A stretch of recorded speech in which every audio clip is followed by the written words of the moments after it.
Very good morning to मेरे सभी प्यारे बच्चों. Today we will understand the second part of federalism, chapter 2, class 10th political science. And in this video we will understand the types of federation and how federalism makes India a powerful country. So, first we will talk about types of federation.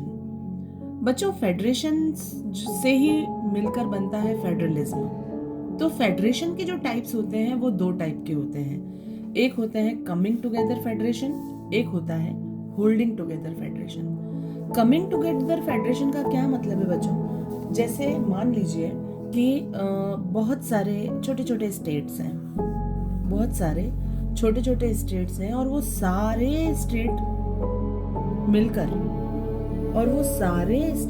मान लीजिए ये बहुत सारे छोटे छोटे states हैं, बहुत सारे छोटे छोटे स्टेट्स मिलकर जब एक बड़ा यूनाइटेड स्टेट बना लेते हैं तो इस टाइप के फेडरेशन को कहते हैं कमिंग टुगेदर फेडरेशन. इसमें many independent states coming together to form a bigger unit. इसमें बहुत सारे इंडिपेंडेंट स्टेट्स एक साथ मिलकर एक बड़ी यूनिट बनाते हैं, जैसे यूएसए यानी United states of America. All states usually have equal powers. इसमें सभी स्टेट्स के पास बिल्कुल सेम पावर्स होती हैं. And in this power is equally distributed between central and state level. और जो पावर है वो सेंट्रल और स्टेट लेवल की गवर्नमेंट में बिल्कुल बराबर बटी हुई होती है. बात करें होल्डिंग टुगेदर फेडरलिज्म की, तो इसमें बच्चों क्या होता है, एक बड़ा सा स्टेट है और वो छोटे छोटे पार्ट्स में डिवाइड हो गया है. उसे हम कहते हैं holding together federation. A large country decide to divide its power between the constituent states and the central government. एक बड़ा देश जो ये डिसाइड कर लेता है कि उसको अपनी पावर उसके कॉन्स्टिट्यूएंट स्टेट्स और सेंट्रल गवर्नमेंट में डिवाइड करनी है, तो वहाँ पर जो टाइप होता है फेडरेशन का वो होता है holding together federation.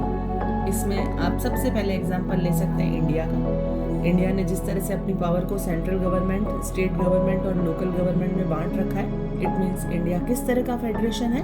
Holding together federation है. स्पेन, बेल्जियम का एग्जाम्पल भी आप ले सकते हो. इसमें unequal power distribution between different states. इसमें जो अलग अलग स्टेट्स में पावर है वो अनइक्वल डिस्ट्रीब्यूट होता है. किसी के पास ज़्यादा होता है, किसी के पास कम होता है. Unequal power distribution between centre and state level. और इसमें पावर का डिस्ट्रीब्यूशन भी अनइक्वल होता है सेंट्रल और स्टेट लेवल के बीच में. Now the another topic is what makes India a federal country. In the beginning, according to the constitution, there was two tier of government, the central and the local government. अगर beginning की बात करें तो constitution के according यहाँ पर government के दो टीयर्स हैं, the central and the local government. हम बात इंडिया की कर रहे हैं कि ऐसा क्या है जो इंडिया को फेडरल कंट्री बनाता है. तो बच्चों, जब आज़ादी का टाइम था, स्टार्टिंग में जब भारत को आज़ादी मिल चुकी थी 1947 में, कॉन्स्टिट्यूशन के अकॉर्डिंग दो टीयर्स बनाए गए थे गवर्नमेंट के, जिसमें पहला टीयर सेंट्रल गवर्नमेंट था, इसके पास अनलिमिटेड पावर्स थी, और दूसरा टीयर जो था वो लोकल गवर्नमेंट का था. But later a third tier of federalism was added in the form of panchayat and municipalities.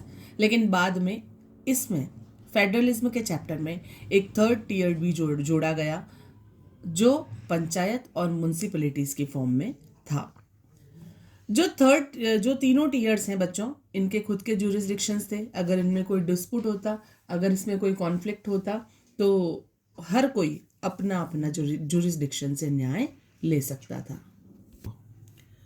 Those subjects who are not in any list is comes in residuary subject. मान लीजिए कि जो 3 लिस्टें हैं, जैसे कंकरेंट लिस्ट, जैसे union list, जैसे state list, इन तीनों में अगर किसी इशू के बारे में बात नहीं की गई है, अगर किसी सब्जेक्ट के बारे में बात नहीं की गई है, तो ऐसे सब्जेक्ट जो तीनों ही लिस्ट में नहीं है उनके लिए एक अलग से लिस्ट बनाई जाती है जिसका नाम है रेसिड्यूरी लिस्ट, और ऐसे सब्जेक्ट को रेसिड्यूरी सब्जेक्ट के नाम से जाना जाता है.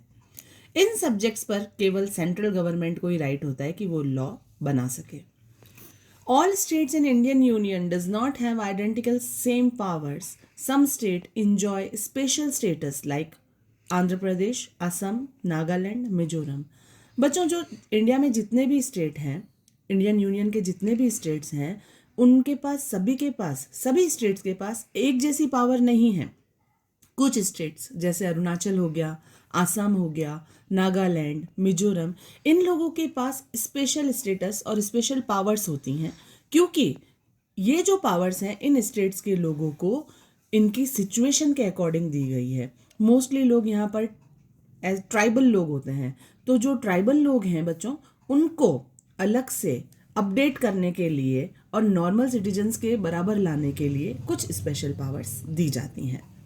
All these states have powers under Article 371 according to their power. और इन स्टेट्स को जो स्पेशल पावर्स मिलती हैं वो आर्टिकल 371 के अकॉर्डिंग मिलती है. तो बच्चों, अब आपके मन में एक क्वेश्चन आता होगा कि ये आर्टिकल 371 क्या है. आर्टिकल 371 बच्चों वो लैंड राइट्स हैं, वो ज़मीन से रिलेटेड वो अधिकार हैं जो इंडिजीनियस पीपल को प्रोटेक्ट करने के लिए और उनके कल्चर को प्रोटेक्ट करने के लिए लागू किए गए हैं. इस आर्टिकल के अकॉर्डिंग कोई भी दूसरे स्टेट के लोग या कोई भी दूसरा स्टेट या दूसरा कोई किसी भी दूसरे स्टेट से बिलोंग करने वाला पर्सन इन स्टेट्स में, आंध्र प्रदेश, असम, नागालैंड, मिजोरम जैसे स्टेट्स में, ना तो ज़मीन खरीद सकता है, ना ही कोई घर खरीद सकता है. आर्टिकल 371 यही कहता है. Power sharing is described according to Constitution, but if anybody think about any changes to be brought in the federal structure. बच्चों, जैसे कि पावर शेयरिंग है, जैसे कि फेडरलिज्म है, वो पूरा का पूरा हमारे कॉन्स्टिट्यूशन में डिस्क्राइब किया हुआ है. हमारे संविधान में लिखा हुआ है कि किस तरह से जो पावर है वो गवर्नमेंट के डिफरेंट ईयर्स में शेयर होगी.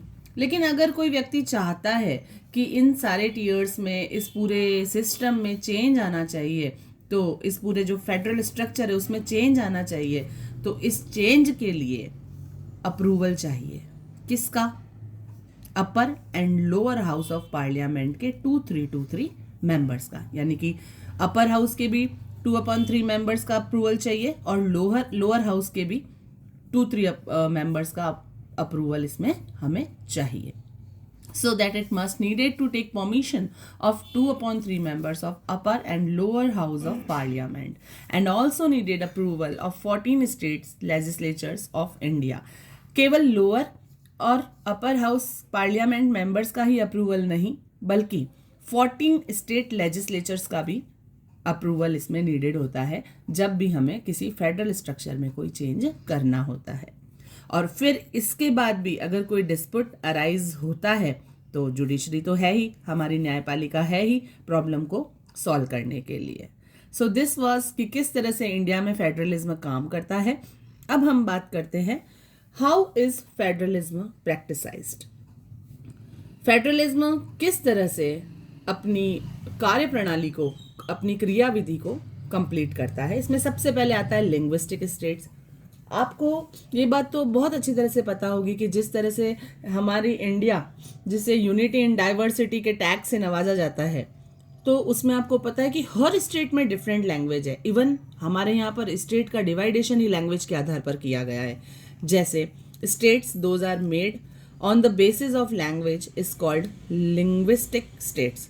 स्टेट जो लैंग्वेज के बेसिस पे बनाए गए हैं उन्हें लिंग्विस्टिक स्टेट्स कहा जाता है. जैसे मराठी है तो महाराष्ट्र है, गुजराती है तो गुजरात है, राजस्थानी है तो राजस्थान है, और इसी तरह से आगे कई स्टेट्स हैं जो लैंग्वेज के बेस पर बने हुए हैं.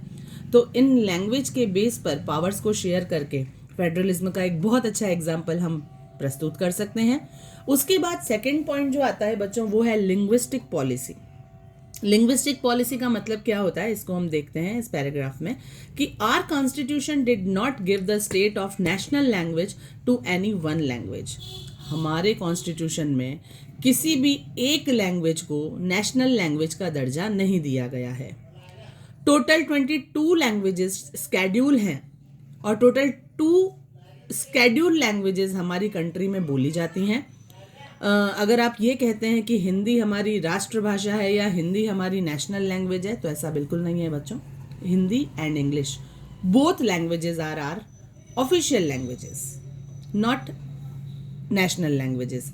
सो हमारे संविधान में, हमारे कॉन्स्टिट्यूशन में 22 लैंग्वेजेस को दर्जा दिया गया है, संवैधानिक दर्जा दिया गया है, और आप इन 22 लैंग्वेजेस में से किसी भी लैंग्वेज का एग्जाम दे सकते हैं, आपको कंसिडर किया जाएगा। तो इस तरह से हमने देखा कि इंडिया में जो फेडरलिज्म है वो किस तरह से डिफरेंट स्टेट्स में पावर को शेयर करके, पावर्स का बंटवारा करके सारी कल्चर, सारे रिलीजन के लोगों को, सारी लैंग्वेजेस के लोगों को एक साथ रख पाने में कैपेबल होता है।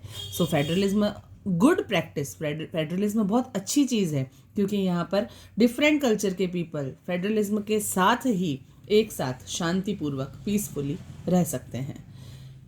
चैप्टर का नेक्स्ट पार्ट नेक्स्ट वीडियो में। Till then bye bye.